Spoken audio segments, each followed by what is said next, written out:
Sean Davis, today's guest, is the founder and managing partner of Merton Capital Partners. Merton advises on investing philanthropic capital at scale to solve significant social and environmental issues, including affordable housing. He'll share insights about his work and his superpower. I'm your host, Devin Thorpe. Welcome to the Superpowers for Good show, where we empower you. Sean, thank you so much for joining me for this conversation. I'm just thrilled to connect. Thanks, Devin. I'm looking forward to this.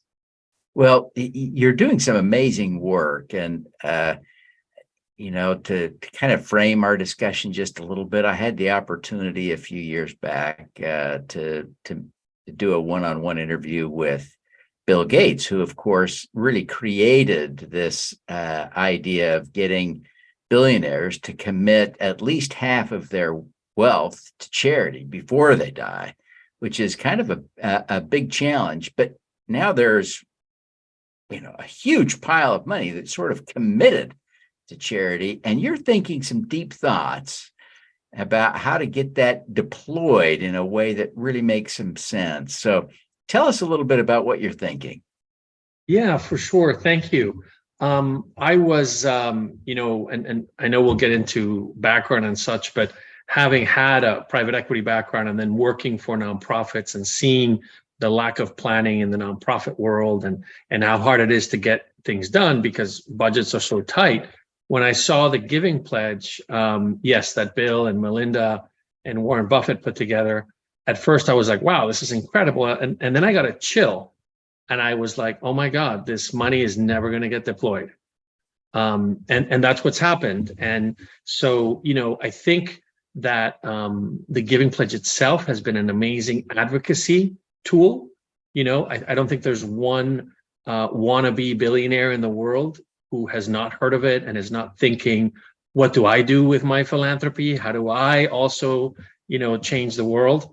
One of the difficulties with the Giving Pledge is that it's very much set up for people to make their own decisions. There's no real accountability. The assets are really still in the wealth, whether it's the shareholdings of the individual and the family or wherever else it might be.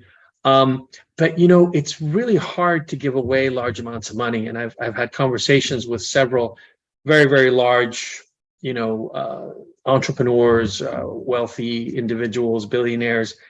And they tell me sometimes, it's harder to give away the money than it is to make it. And so clearly, there's a lot to be learned and a lot I had to learn about the Giving Pledge. And then also, how do you deploy it and how do we do that? Well, it's kind of exciting to think about your ideas, especially around affordable housing. And so I want to give you an opportunity to kind of walk us through the model you envision for this philanthropic capital playing a role in affordable housing. It's a crisis across the country. Yeah. It's interesting because I started in looking at it from a housing point of view because I worked for a nonprofit that helps the homeless. And I kept thinking, wow, communities save money when we house the homeless. There's the data is there, the mechanisms proving that and paying that out have been done. So the question is, how do we build more housing and how do we make it sustainable? And so at first I was thinking, wow, the thing about housing is that if you use a mixed rent model, if you have firemen and teachers living in a workforce housing building and you have elderly poor or people who just are in a very limited budget but can't pay $2,000 a month, they can pay $1,200 a month. You can do that with workforce housing and it becomes totally sustainable. So once you build it, you don't need to add any more money. And that's a very different model from the majority of the homeless housing where the housing is paid for by grant money because the residents aren't basically generating any revenue for the building. But housing, like water and other things, really it's infrastructure. And the key problem in the US right now is that, the pot of government money to build more affordable housing is very small. We're losing units, about 10,000 a year, I believe, that lose their affordability. And for workforce housing to be built, given the cost of construction, the rents end up being very high. So there's a missing middle for our whole country that if we don't figure it out and we don't get it done, the economic consequences are tragic. Yeah, it really is. And so, for over a decade now, folks have been investing money, lending money via Kiva with kind of a simple model. They seek to get their capital back, but with no return. And it's proven to be remarkably successful. Well over $1 billion has been deployed this way. And so countless people, millions, have invested, starting as little as $25, with the goal of just getting the money back and redeploying it typically, even though you can ultimately withdraw it.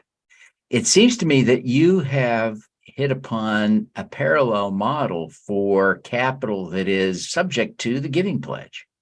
Yeah. And my partners and I, we kind of stumbled upon this. We're former later stage private equity investors. So one of my partners set up KKR in Asia. The other one co-founded TPG's real estate team. And I worked for a group called Advent International, which is another one of the big private equity funds early in my career. And so we look at the world, saying, okay, if you want to move this much capital, you have to put it with managers and companies that can take that much capital.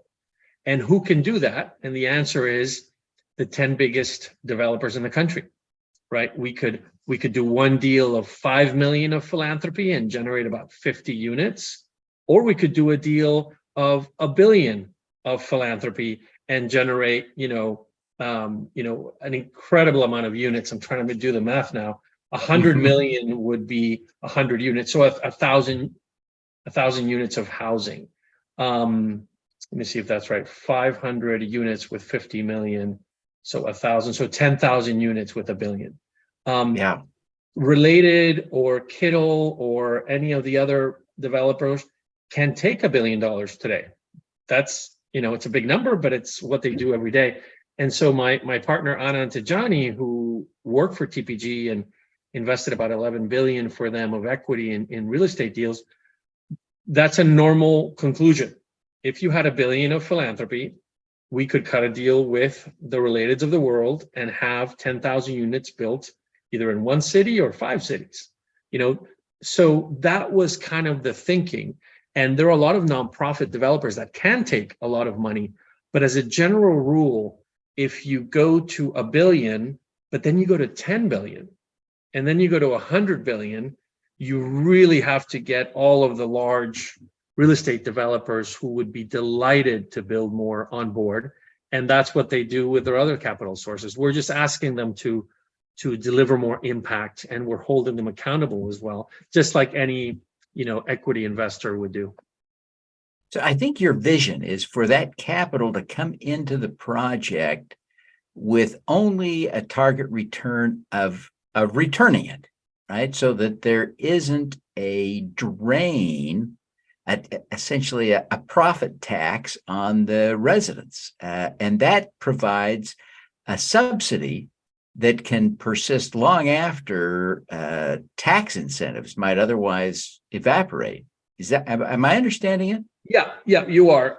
Essentially, that's what's beautiful about setting up a deal where the philanthropy acts as the equity. Because once you do that deal, the rents are affordable in perpetuity. And the idea is we are putting the units in a land trust, a 501c3, to make sure we are providing a community with permanent affordable housing or permanent workforce housing with very low rents. We're actually having to come up for terms with this because essentially it's a workforce housing project with a third of the units being very low rent or more discounted. And we don't even have a term for that yet because today it's not possible. But correct, what we're looking to do is to pay back the debt, pay back the philanthropy, which is structured as a recoverable grant. But then instead of accruing another 20% as an equity investor would get, that capital that doesn't have to get paid back can be a reduction in rents to almost about half for about a third of the units, depending on what population you want to target in the city and so on.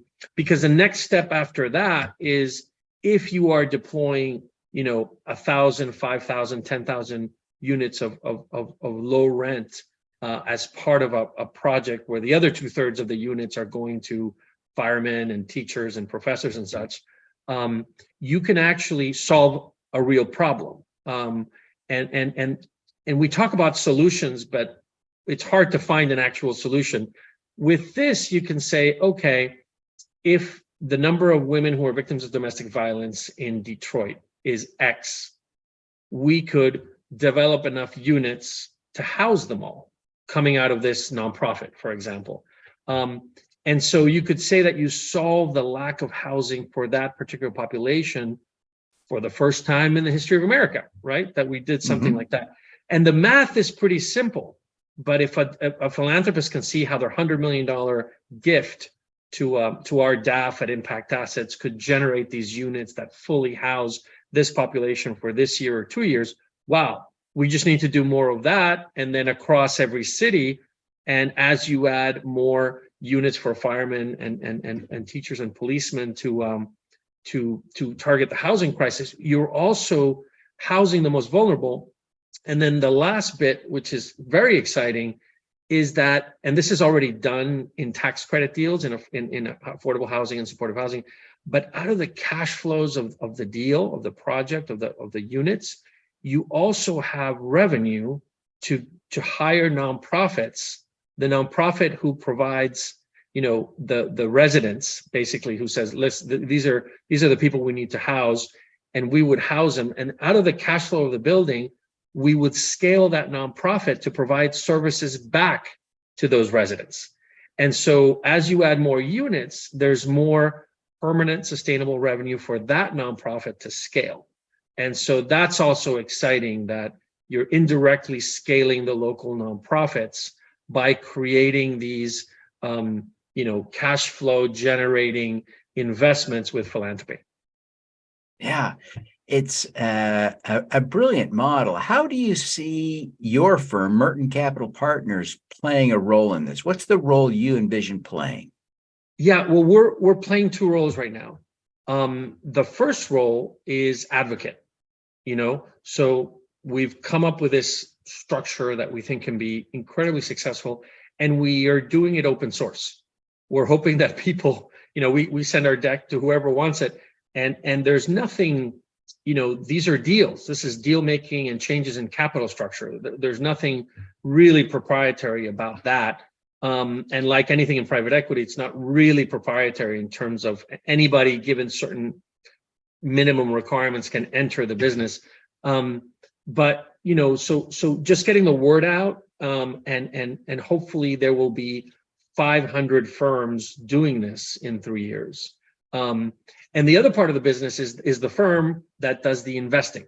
And so we call the first one the Merton Philanthropy Institute that we're launching, and that's more of a think tank, if you will, an advocacy vehicle. And then the other one is the investment firm that helps philanthropists who want to, invest $5 million in this way, or $250 million in this way, to select a city, find the developer, hire the developer, create the land trust, and then deploy as much capital as they're willing to do. And then, like you said earlier, as that money gets paid back, then the donor has the option. Do I want to take that money out of the DAF back to my foundation and give it to the Red Cross? Or do I want to make it an evergreen investment so that the original money doubles its impact every 10 years? Yeah, it is exciting to see how this can all work. And it fits nicely in the giving pledge context, because correct me if I'm wrong, but I think what this does is it gives a philanthropist, billionaire, an opportunity to ease into the giving, right? Because instead of giving the capital, they're really just giving the profit on the capital with this, so that capital remains part of their fortune, part of their corpus, for giving away, and can come back and be recycled over and over again. Am I thinking about that the right way? Yeah, you're 100%. In fact, nobody's described it that way, and you're 100% right that they're really giving away the profits, and it's really the opportunity cost of that capital that's now philanthropic not being in their for-profit portfolio. And as long as they understand that the philanthropy that's paid back has to stay in some nonprofit vehicle, it's you're 100% right. What is also interesting is that that they can, unlike private equity, where private equity firms are always looking at having full independence and full, like, give us the money, we'll tell you how it goes later. We want to engage the donors, and the donors have full control at the DAF of the money, at the land trust of the money, and then it goes back to them. And so it's nice because the money doesn't come to us. We don't ever hold the money. And I think so it's kind of a changing of the private equity model for much more impact, but also for an engagement, because at the end of the day, I'm in the business of maximizing the fulfillment of donors. And but I would go back to something you said. All of these Giving Pledge philanthropists, or the vast majority, have a lot of experience in giving. They have a lot of experience in some also in PRI, but the majority haven't even heard of PRI, and that you can invest philanthropy in private companies. But the question is, I think there's another side to this, because people like to blame the philanthropist and be like, oh my gosh, they're so greedy, they pledge, they're not giving the money away. But in reality, if they're not being asked and presented projects to give $100 million every other week, it's really hard to move that money. So it's part of it is on us.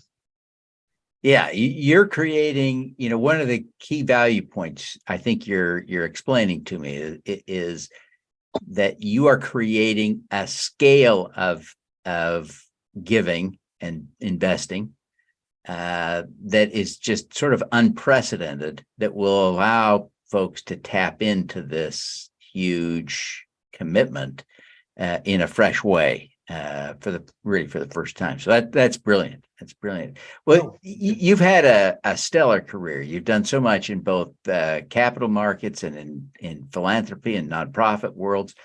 What do you see as your superpower? I saw that you asked that, and I'm grateful that you're asking that. And I'll answer it by saying that my 9-year-old has it. And it's definitely genetic, but I have actually, and my 21-year-old also have it. So I have 3 daughters, Alexandra, who's at the University of Minnesota. I have Sienna, who's 12, and then I have Allegra, who's 9. And it hit me with Allegra because I would see how she finds the boundaries. She finds the frontiers naturally. This is like genetic. And it's what I've done my whole life. I'm interested about the frontier. And once I find the frontier of something, I start poking. I say, oh, what if we did this? I wonder if we can do that. How do we do more of this? Now, when you've been telling moms with kids who are homeless and they're living in their cars that we're full, and that all the nonprofit, shelters are full, and you see them drive away and you say, hey, go to the Walmart, at least there's security and light, you're more encouraged to find push the frontiers. So I would say opening a path that hasn't been opened is my superpower. Like, I love to live in that space. It's almost like, I grew up in Colombia. It's like I have a machete and I'm opening up a trail in the jungle. And now it's like a road, but it might have a precipice, and then we have to go back around. And I saw it in my daughter. I'm like, oh my God, this isn't just me. There's some, genetic thing here. And I've been very fortunate, very blessed in that there are not a lot of people who have institutional private equity experience at the later stage level and have worked as a development officer at a nonprofit. There's just not that many people. And so when I've had conversations with people like Chuck Harris, who started Blue Meridian Partners with the Edna McConnell Clark Foundation, and he was a Goldman partner, and he's been trying to get billionaires to part with their money for 20 years across, he did Sea Change and then Blue Meridian.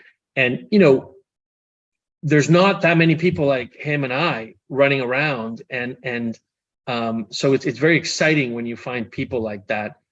So I think I had some unusual background, and also I have this superpower that I want to find a new way forward. And none of the things that we're discussing today are particularly original. It's just once you fall off a cliff, you realize one more. And once you've done that 10,000 times, it sounds like a great idea. Yeah. That's great. As you think about your unique ability to trailblaze, to find new paths, to see a new direction, can you think of something that you've accomplished in that vein that you like to brag about and would share with us? I can't think of anything specific. I've always been an entrepreneur, and I got into finance because I wanted to be the man, and the masters of the universe when I was in college were, private equity. I had read Barbarians at the Gates in boarding school because my dad worked for Nabisco. But I started little businesses when I was in middle school, high school, college, and then afterwards. So it's sort of something I can't help myself. But none successful. So Yeah. this one is going to be successful, but we'll see. This one will be. Yeah. Hopefully. Well, as you think about watching your kids deploying this same skill, and as you think about yourself, certainly there would be times when you would want to say to someone else, just do this. How would you coach someone to develop more of this strength, even if it's not a natural one? How would they find it, discover it, and develop it? That is a great question. I guess if somebody didn't have that inherent kind of need that I do, because I read something about you that I'm the same way. Like when I sit next to somebody in an airplane, maybe they're a neurosurgeon and they have a particular angle. I'll keep asking questions until I get to that frontier where he doesn't or she doesn't know. Mm-hmm. And then I start asking questions at that frontier. And it's super interesting to me. So I think that could be a technique that's practiced.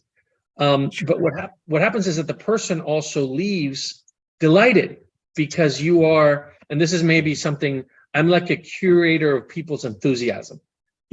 By getting to that point, people are super enthusiastic, and it's so wonderful to see. And I almost get to dance in that fire of enthusiasm that they have. And I know nothing of the subject, but I come away just happy because you were kind of, the two lights were ignited and they were brighter together. Yeah. Oh, that's fantastic. Metaphors here, I think. It's all right. That's all right. Well, this is great, Sean. I really appreciate you taking the time to be with us today. Before we wrap up, I wonder if you would just take a minute and tell people how they can learn more about Merton Capital Partners and your thinking.